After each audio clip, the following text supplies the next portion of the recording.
Can you really buy a men's Rolex for under $5,000? The answer is yes, but it's probably not the one you think. And in this video, we're gonna show you how. Welcome back to the channel, everyone. Today we're going to be answering one of the most common questions in the watch world: what's the cheapest men's Rolex? Rather than just looking on the site and saying what's the least expensive, we've dug into our historical sales data, looked into some alternate models, and we're going to be bringing you the definitive guide on the topic of what's the least expensive men's Rolex. We're also going to be answering some questions that are related to it, like what is an entry-level Rolex, what's the most affordable Rolex, and we're going to be presenting you some options for what you can actually buy today for under $5,000. So let's get started. Up first, what is an entry-level Rolex? So this used to be more of a thing than it is now. Years ago, you could find steep discounts on Rolex's least expensive models on the pre-owned market, and even the retail price of a brand new Rolex was far less than it is today. Today, the very least expensive Rolex is probably the Oyster Perpetual, at least when it comes to Rolex watches for men, and the starting price of these is around $6,000 and up. Assuming you can even get one at retail. That's kind of the problem. A lot of times, Rolex's least expensive models are popular, they're already expensive to begin with, and by the time you get one on the pre-owned market, it can often be more than the retail price. Other models like the Air King, which were historically Rolex's entry-level model, right now the current model Air King at brand new is almost $8,000, so this isn't really entry-level anymore. What is an entry-level Rolex? These things still exist, they're out there, but you probably won't be able to find the one you want at retail, and what you really need to look for if you're looking for a Rolex under $5,000 is the pre-owned market, where you're going to find the best deals. So the Oyster Perpetual is Rolex's entry-level model. It's a simple time-only watch, no date, no bezel, nothing crazy like that. It really serves as the backbone for all other Rolex models. The Datejust is basically an Oyster Perpetual with an added date display. When it comes to Rolex for men, the two common sizes are 34 and 36 historically. However, these days, with sizes tending towards larger preferences, the men's sizes are generally considered 36 and 41. This right here is 36. Now, the Oyster Perpetual is Rolex's entry-level model, but when it comes to the pre-owned market, the current production ones are not the least expensive. So the Oyster Perpetual is the entry-level Rolex. It's a simple time-only watch. It's everything that defines a Rolex: waterproof Oyster case, self-winding movement, durable construction, although it is not necessarily an entry-level watch when you buy it at retail. With a starting price of over $6,000 and these difficult to find at retail, you're probably not going to get a brand new Oyster Perpetual for that entry-level sub $5,000 price. A similar statement applies to Rolex's other entry-level models. The Explorer, Rolex's very first sports watch, introduced in 1953, it is basically the sporty version of the Oyster Perpetual. Time-only watch, waterproof Oyster case, no frills, no extras. But on the pre-owned market, this is never going to be an entry-level watch per se. It's going to be cheaper than a Submariner, but it's probably not what you're thinking. Same thing with the Air King. The modern Air King, nearly $8,000. This is one of Rolex's entry-level models, but that doesn't mean you're going to find it for an entry-level price. Now, older Air Kings, this is going to be a bit different. The reference 5500 was the very first Air King. It is 34 millimeters. It's a radically different watch than the one that you're going to find today, but you can find these for under $5,000. The 5500, it's a classic vintage Rolex, but this now falls into the entry-level category, whereas this at nearly $8K or more, if you have to buy it pre-owned, that's not an entry-level watch anymore.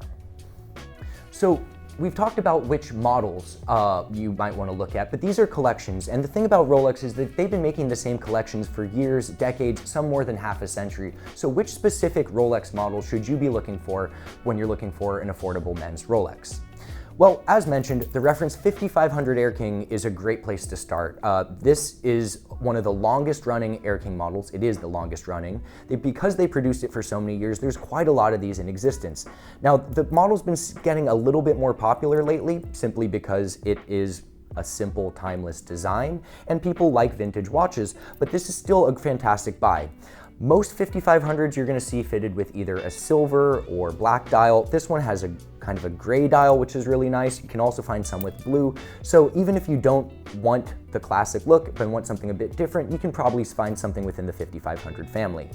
Now, when it comes to the Rolex Date, similar era is going to be the one that's the least expensive, and that would be the 1500.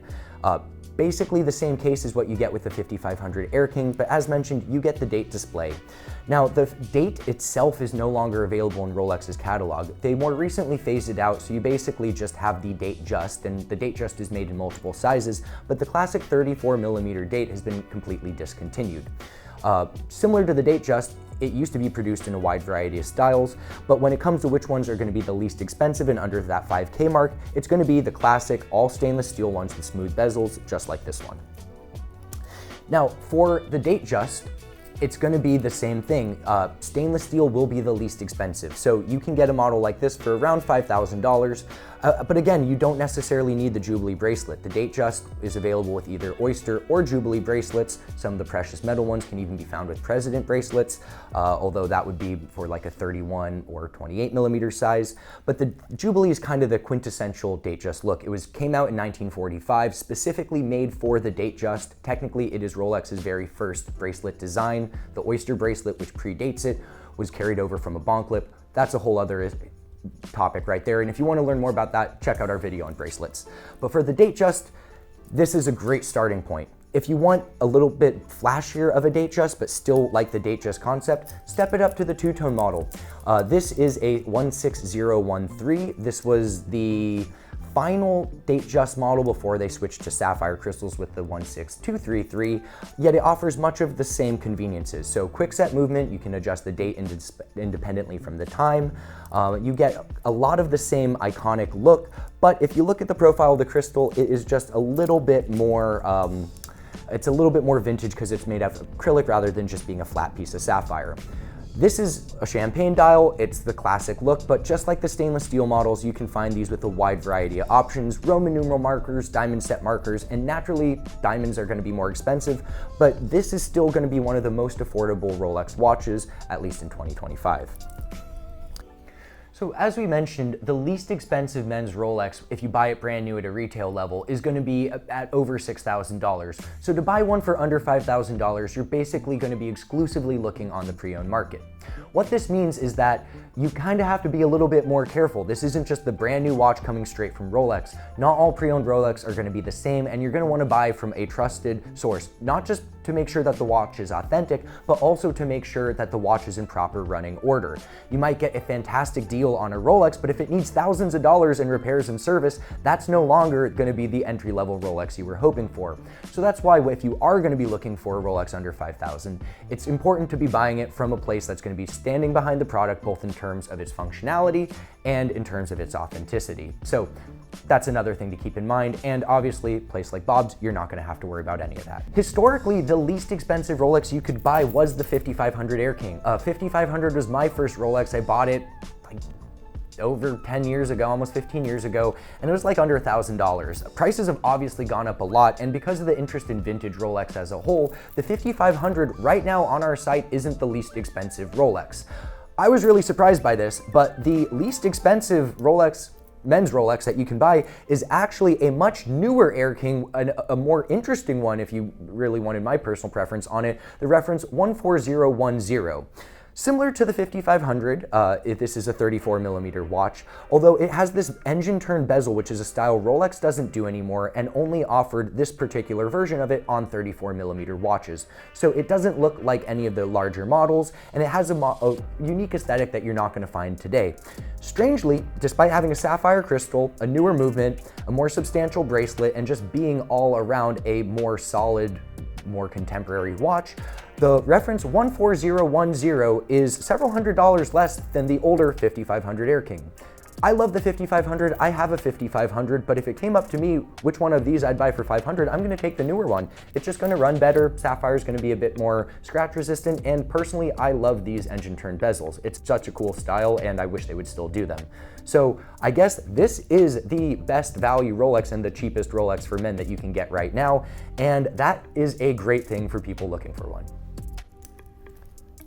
So there you have it, the complete guide to the cheapest Rolex for men. Tell us which one you think is the best value. The Date, the Air King, the Datejust, the Explorer. When it comes to me, I'm gonna say right now it's the 14010 Air King, but tell us in the comments, which one of these would you buy with a budget of $5,000? If you like this video, don't forget to like and subscribe, and go check out bobswatches.com for the rest of our inventory.